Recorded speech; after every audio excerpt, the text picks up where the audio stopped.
Bonjour, je suis James Collin. Dans cette vidéo je vais vous faire une analyse du troisième chapitre du livre L'intelligence des nations de Richard Lynn.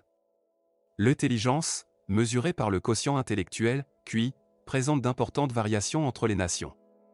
De nombreuses études ont montré que ces écarts de QI moyen national ont de fortes implications pour le développement économique, social et institutionnel des pays.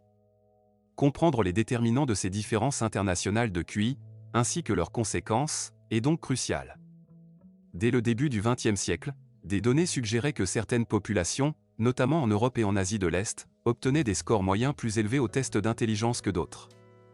Toutefois, ce n'est que dans les années 2000 que des travaux systématiques ont cherché à estimer et comparer rigoureusement le QI moyen de nombreux pays à travers le monde. Richard Lynn et Tatu Van Anen furent parmi les premiers à produire de telles données sur de larges échantillons de nations. Ils mirent en évidence la persistance d'écarts significatifs, l'Europe et l'Asie de l'Est obtenant les scores les plus élevés, suivis des populations du Moyen-Orient et d'Amérique latine, tandis que l'Afrique subsaharienne se situait en queue de classement. De multiples études ultérieures ont confirmé l'existence de ces écarts de QI moyens substantiels entre nations et ethnies. Des différences de l'ordre de 10 à 15 points, soit 0,5 à un écart type, sont typiques entre les populations d'Europe, Asie de l'Est et d'Afrique subsaharienne. De tels écarts ont d'importantes implications. Au niveau individuel, 10 à 15 points de QI représentent un facteur prédictif significatif de la réussite socio-économique. Il n'est donc pas surprenant que de tels écarts au niveau de nations entières aient un impact majeur. Diverses explications, à la fois environnementales et génétiques, ont été avancées pour rendre compte de ces variations de QI national. Parmi les facteurs environnementaux, la qualité de l'éducation, la malnutrition, les maladies infectieuses, mais aussi le climat et la rigueur des hivers ont été proposés comme déterminants potentiels. Du côté génétique, des chercheurs ont mis en évidence des corrélations entre fréquences alléliques de certains gènes associés au QI et QI moyen national. Les conséquences des variations internationales de QI sont multiples. Des études ont montré que le QI national est un prédicteur robuste de la croissance économique, du revenu par habitant, du niveau d'éducation et de santé publique. Les pays à QI élevé ont également tendance à avoir des institutions politiques et un état de droit plus stable, moins de corruption, plus d'égalité, de meilleurs droits humains. En revanche, la criminalité, les maladies infectieuses et la pauvreté sont négativement corrélées au QI national. Bien que controversées, ces données posent d'importants défis éthiques et politiques. Comment réduire les inégalités internationales? Faut-il prendre en compte les différences de QI moyen dans l'aide au développement? La relation entre intelligence et gènes soulève aussi des questions délicates. Ce résumé introductif présente les principaux résultats et enjeux des recherches récentes sur les variations internationales de QI.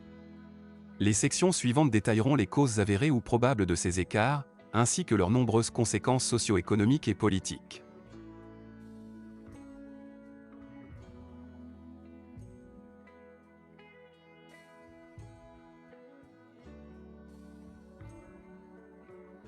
Les causes, corrélats et conséquences des QI nationaux. Les QI nationaux sont fortement corrélés positivement avec le niveau d'éducation, mesuré par les performances aux tests comme PISA, TIME et PIRL. Les corrélations sont généralement autour de 0,8 à 0,9. Cela est cohérent avec l'association positive entre QI et réussite éducative au niveau individuel. Les QI nationaux expliquent entre un tiers et la moitié de la variation du revenu par habitant entre les pays.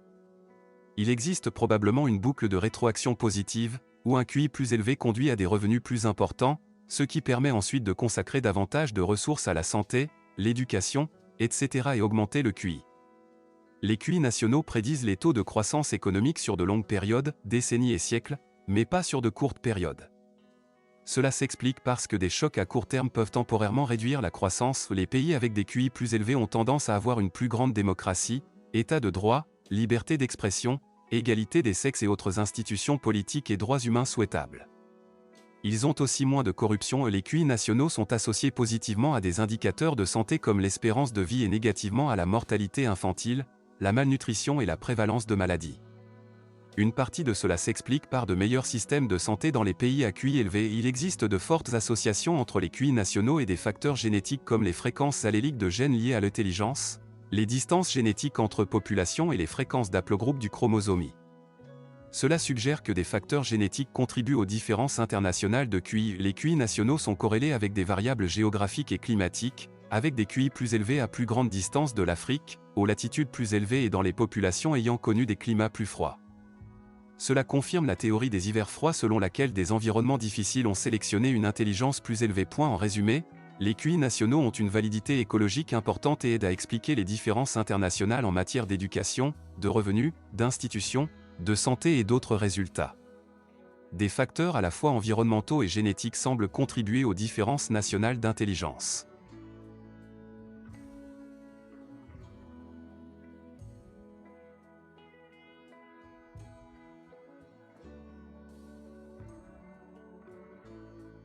Les principales conséquences pour les futures générations sont les suivantes: le déclin du QI moyen mondial, estimé à environ 0,2 points de QI par décennie, lié à la relation négative entre QI et taux de fécondité.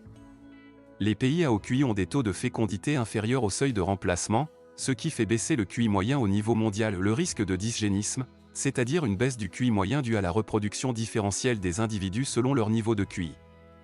Les individus à bas QI ont tendance à avoir plus d'enfants que ceux à QI élevé. L'accroissement des inégalités entre nations à haut et bas QI, notamment en termes de développement économique, d'institutions politiques, de santé, etc. Cela pourrait engendrer des tensions géopolitiques, la difficulté pour les pays à bas QI de sortir du sous-développement et de la pauvreté. Le QI explique en grande partie la réussite économique et institutionnelle des nations, l'augmentation de l'immigration depuis les pays à bas QI vers ceux à QI élevé, accentuant les différences démographiques et la mixité ethnique et culturelle dans ces derniers pays. La difficulté à maintenir la qualité des institutions démocratiques et l'état de droit dans les sociétés où le QI moyen décline ou reste peu élevé, l'impact potentiellement négatif de la baisse du QI moyen mondial sur l'innovation technologique et le progrès scientifique à long terme. En résumé, le déclin relatif du QI des populations occidentales et l'écart persistant avec de nombreux pays en développement posent des défis majeurs pour les prochaines générations. Des politiques visant à contrecarrer ce déclin pourraient s'avérer nécessaires.